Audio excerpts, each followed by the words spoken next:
चमत्कार देखना महानुभाव। धनंजय कवि का ये नियम था, पंचम काल की देन है। उतनी देर के लिए मात्र मैं सब छोड़ता हूं, कोई मेरा नहीं, मैं किसी का नहीं, मुनि महाराज नहीं बना रहा हूं, घर बार नहीं छुड़ा रहा हूं, मात्र पूजा के समय। जैन दर्शन के नियम देखो कितने छोटे नियम है, लेकिन बस अब कुछ भी हो जाए, पूजा करते समय तो कोई मेरा नहीं, परीक्षा होगी। ठीक तुमने पूजा की स्थापना की धनंजय कवि ने, उसी समय बेटे को सांप ने काट लिया। घर में कोई नहीं था, 3 प्राणी थे, पत्नी थी, वो था धनंजय कवि और बेटा था। तीनों प्राणी में पति पूजा कर रहा है, पास ही में मंदिर था, पहुंच गई, अरे सांप ने काट लिया। उसने सुना ही नहीं, सुना ही नहीं, मैं बोल रही हूं मैं। वो तो महावीर बन गया, जैसे त्यागी है।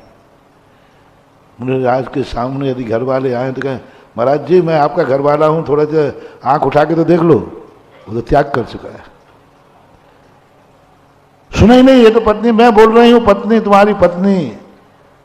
वो तो काय की पत्नी, मेरा तो त्याग है। सुना ही नहीं, सुना ही नहीं। लो बेटा लाके रख दिया, कर लो पूजा इसकी, रोना बाद में बैठ करके। मर गया बेटा, मर गया बेटा, नीला पड़ गया। धनंजय काय का बेटा, मेरा तो बेटा ही नहीं है, मैं तो सब त्याग कर चुका हूं। मुनि महाराज घर छोड़ने के बाद घर में मरने की खबर सुनकर के मुनि महाराज रो पड़े तो कैसा लगेगा आपको? घर की कोई मरने की खबर सुनी और मुनिराज रोने बैठ गए। काय के मुनिराज? फिर त्याग कहां हुआ है? धनंजय कवि कहता है कोई मतलब नहीं, कहां है बेटा मेरा? ना मैं बाप हूं ना बेटा हूं, इस समय मात्र मैं भक्त हूं और भगवान जिनेंद्र है। ये 2 संबंधों के अलावा कोई संबंध ही नहीं है, कोई संबंध नहीं। काय का पत्नी, काय का बाप, काय का बेटा, क्या मेरा मतलब ही नहीं। मैं तो 2 भक्त के अलावा सब त्याग है। क्या निर्दयी, क्या कठोरता। इनको बोलते हैं कीचड़ में भी सोना, जल से भिन्न कमल। क्या एकमात्र राग नहीं आया, बेटा अकेला बेटा है, अकेला बेटा है, मर जाएगा, मर जाएगा, ये कहीं ले नहीं जा पाएगी और मैं छोड़ करके बेटे को बचा लो सकता हूं। कुछ नहीं, आया ही नहीं भाव।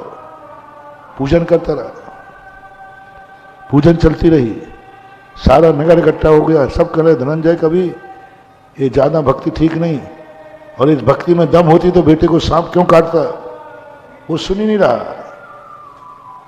वो किसी की तरफ देख ही नहीं रहा, वो किसी को पहचान ही नहीं रहा।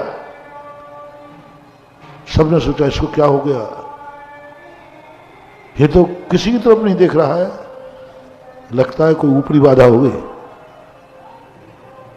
अंत में धनंजय कवि की पूजा पूरी हुई और जैसे शांति पाठ पढ़ रहे हैं, शांतिनाथ उन शशि मुखहारी, शील गुणामृत संयम, लखन 108 विराजे, निरखत नयन कमल दल साजे, पंचम चक्रवर्ती पदधारी, 16 तीर्थंकर।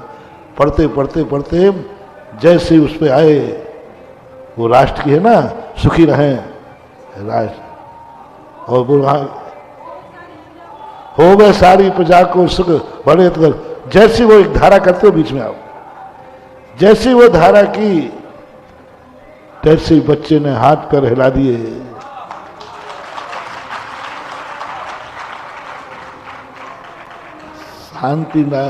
शांति पाठ महानुभाव बहुत चमत्कारी है। और वही तुम ऐसे पढ़ते हो, शांति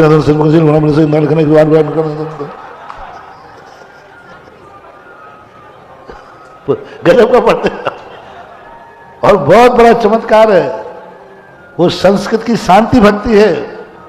इसी शांति भक्ति से बताते हैं पूज्यपाद स्वामी की आंखें चली गई थी, तो इसी शांतिनाथ भक्ति, शांति भक्ति से उनकी आंखों की ज्योति लौट के आई थी। हमारे यहां उसको शांति भक्ति बोलते हैं, शांति अष्टक। उसी शांति, हम लोग शांति संस्कृत में पढ़ते हैं, उसी का हिंदी अनुवाद आप लोग, उसमें इतनी ताकत है उस शांति भक्ति पाठ में, और वो तुम ऐसा मिटाते हो, ऐसा पढ़ते हो कि जैसे कि अब बिल्कुल महानुभाव, बहुत ताकत है। वो शांति पाठ जैसी पढ़ा तैसी बच्चे में हरकत आ गई, कुछ नहीं। और अंत में जाके जो पढ़ा, बिन जाने वा जान के रही टूट जो कोई, तव प्रसाद से परम गुरु तो सब पूरा। उस समय कुछ और चलता होगा, ये हिंदी पाठ है बात का, पर शांति विधान तो था ही, शांति तो विसर्जन था। और जैसे विसर्जन हुआ, बच्चे के मुंह से रोने की आवाज आ गई, और कायस्वर किया। कायस्वर करने के बाद जो धनंजय कवि बेटे को छाती से लगा के रोए, सारी दुनिया रह गई।